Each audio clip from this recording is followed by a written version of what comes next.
I've been under the weather for a couple of days now, and also it is that time of the month. I share this amazing tea recipe that has really helped me a lot with you guys today. So here I have some mint leaves, fresh mint leaves. I already washed them. I have some ginger as well, which I cut into small pieces, and I have some anise seed. I'm going to go ahead and set it aside.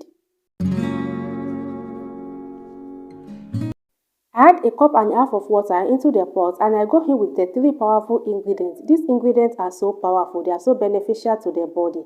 I just cover the pot and allow to boil for about 5 to 7 minutes. You don't want to overboil it, alright, so you can get all the benefits from the tea. Once it's boiled, I just go ahead and turn off the heat.